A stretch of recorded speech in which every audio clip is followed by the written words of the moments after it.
Busco un lugar para vivir y descansar, donde no hace falta ni llamar. Un saludo y bienvenidos a todos aquellos que siguen Pan de Vida. El mensaje, el tema que traigo para hoy, lo he titulado Cristo, sabiduría personificada. Si alguien expresa exactamente lo que es la sabiduría, se llama Jesucristo. Él es la sabiduría personificada. Siempre actuó sabiamente en su manera de comportarse y en su manera de enseñar. A veces la sabiduría se relaciona estrechamente con atender la voz interior del Espíritu Santo, que siempre nos mostrará a Cristo. Es como una ciencia sobrenatural que Dios da al ser humano para el entendimiento de la palabra de Dios. En su sentido más amplio, la sabiduría le pertenece a Dios, quien la manifiesta en la creación y en los procesos naturales e históricos. La creación se produce por medio de la palabra y Jesucristo es el Verbo, es la palabra de Dios personificada en un ser humano.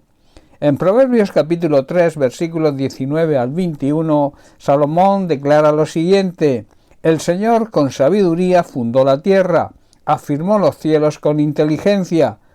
Con su ciencia los abismos fueron divididos y destilan rocío los cielos. Hijo mío, no se aparten estas cosas de tus ojos, guarda la ley y el consejo.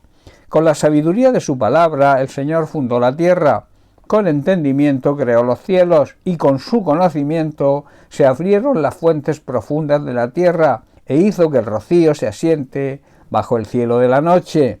Y Salomón nos aconseja que no debemos perder de vista el sentido común, ni el discernimiento que hay en su palabra, y aferrarnos a ella, y esto hará que actuemos sabiamente siempre. Es Dios el que otorga la sabiduría al ser humano.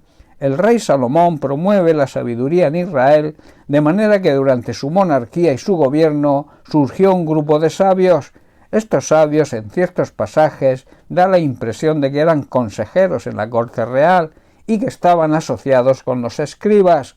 Recordemos que Salomón le pide a Dios sabiduría para gobernar a su pueblo, demostrando así su humildad y dependencia de Dios. Podía haberle pedido cualquier otra cosa, puesto que el Señor se lo ofreció. En cambio pidió sabiduría y reconoció que el pueblo sobre el cual gobernaba le pertenecía a Dios. En el Nuevo Testamento también Dios nos ofrece esa sabiduría. Lo vemos en el libro de Santiago, en el capítulo 1, versículo 5, donde el apóstol dice: y si alguno de vosotros tiene falta de sabiduría, pídala a Dios, el cual da a todos abundantemente y sin reproche, y le será dada. Si alguno de nosotros no tiene la sabiduría divina necesaria, debemos pedirla a Dios, el cual dice que la da a todos en abundancia, sin echarnos nada en cara. Cristo, su palabra, es la sabiduría, y es como una guía práctica basada en la revelación de Dios y en la relación personal con Él por medio de Cristo. La sabiduría de Dios habla de justicia, que es lo opuesto a la perversidad y la maldad, y nos empuja y nos induce a vivir en el temor de Dios, o sea, en la honra, en el respeto y en la obediencia. Pablo contrapone la sabiduría del mundo, la sabiduría humana, con la sabiduría de Dios en Cristo, y hace una crítica a la sabiduría de este mundo por su orgullo, su soberbia contra Dios y también su oposición a toda revelación divina. Pablo en 1 de Corintios nos dice lo siguiente: que dejemos de engañarnos a nosotros mismos y que si pensamos que somos sabios de acuerdo con los criterios de este mundo, necesitamos volvernos necios para ser verdaderamente sabios. Y también nos dice que la sabiduría de este mundo, la sabiduría humana, es necedad para Dios. Las Sagradas Escrituras dicen que Dios atrapa a los sabios en la trampa de su propia astucia, y también dice que el Señor conoce los pensamientos de los sabios y sabe que no valen nada. Los que basan su vida en esta supuesta sabiduría fracasan en la esfera espiritual, pues la mera especulación, o sea, la reflexión en un plano exclusivamente teórico, no da base firme para la fe. En el libro de Romanos capítulo 1, versículos 21 al 23, Pablo nos dice que hay quienes conocieron a Dios, pero no quisieron adorarlo como Dios ni darle gracias. En cambio, comenzaron a inventar ideas necias sobre Dios. Como resultado, la mente se les quedó en oscuridad y confusión. Afirmaban ser sabios, pero se convirtieron en completamente necios, y en lugar de adorar a Dios inmortal y glorioso, rindieron culto a ídolos que ellos mismos hicieron con sus propias manos, con forma de simples mortales, de aves, de animales de 4 patas y de reptiles. Solo el Espíritu y el poder de Dios pueden darnos la base de la verdadera sabiduría que encontramos personificada en Jesucristo y en su palabra.